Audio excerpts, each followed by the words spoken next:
You ever have a moment where you wish you could rewind just 5 seconds? Not an hour, not a day, just 5 seconds. That's all it would have taken to change everything. To stop myself from laughing when he asked me that question. To realize that behind his smile was a heart waiting for permission to say. But I didn't. I laughed. And now he's gone. My name's Clara. I'm 31. And I ruined the best relationship I ever had with one careless reaction I thought was harmless. Let me take you back. I met Ryan at a rooftop party my best friend dragged me to. It was one of those nights where I didn't want to go out. Hair wasn't washed, outfit wasn't planned, makeup barely on. But there he was, clean smile, messy hair, quiet voice. He wasn't loud, didn't dominate the conversation. He just listened. And for someone like me who had spent years with men who only talked about themselves, that felt new. Safe. Easy. We started texting the next morning. Coffee, then dinner, then weekends that turned into sleepovers, that turned into toothbrushes left behind.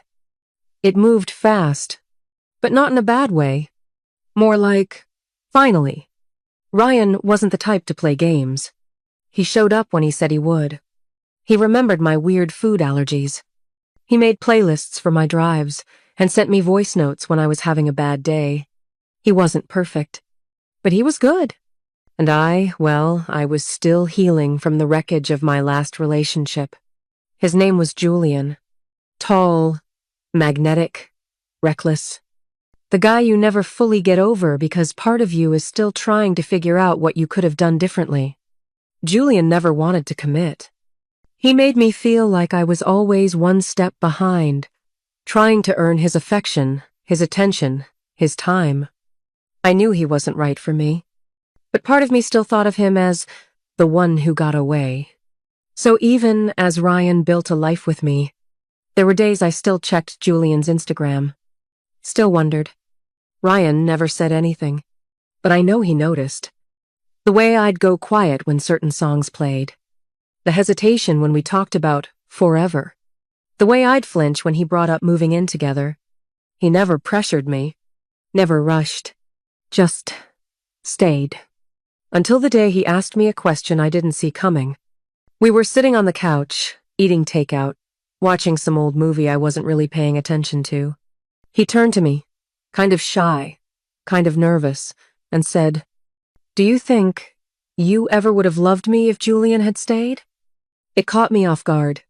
Not just the question, but the way he asked it gently, like he already knew the answer but needed to hear me say it wasn't true. And I laughed. Not loud, not cruel, just awkward. A knee-jerk, nervous laugh. Because the truth was stuck somewhere between guilt and pride. I saw his face change. The softness dropped. His eyes pulled away from mine. And in that moment, I knew. He'd been wondering. For months, maybe.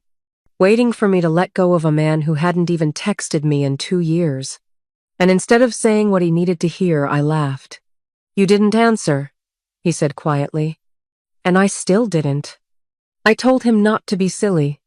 Tried to brush it off with a kiss. He let me. But something inside him closed that night. He didn't bring it up again. Didn't ask for reassurance. He just started pulling back. Little things. Late replies. Cancelled plans. Eyes that didn't light up when I walked into a room anymore. I noticed. Of course I noticed.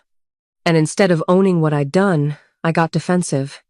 Accused him of being distant. Asked him why he wasn't trying anymore. Made him feel like he was the one giving up. Until he finally told me the truth. "I waited for you to pick me. You never did." That was the last thing he said before he walked out. No yelling. No drama. Just silence. He left the key on the table and closed the door. I sat there staring at the spot where he used to keep his shoes, thinking, how did I lose something I didn't even know I needed until it was gone? I thought about all the times I could have told him he was enough. All the chances I had to make him feel chosen. All the moments I wasted waiting for a ghost to come back. It's been 8 months since he left. I haven't heard from him. Not once. No birthday text? No. Just checking in. Nothing. Julian.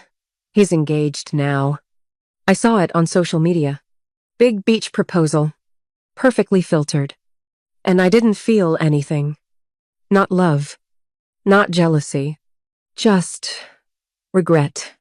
Regret that I let someone real slip through my fingers while I was busy chasing someone who only ever showed up when it was convenient. People say you don't lose good people all at once. You lose them slowly. One unanswered question at a time. One missed chance to say, I love you. One laugh when you should have said, yes, yes, I love you. I loved you first. I love you still. And now, I scroll through old texts. Re-watch blurry videos of us cooking together.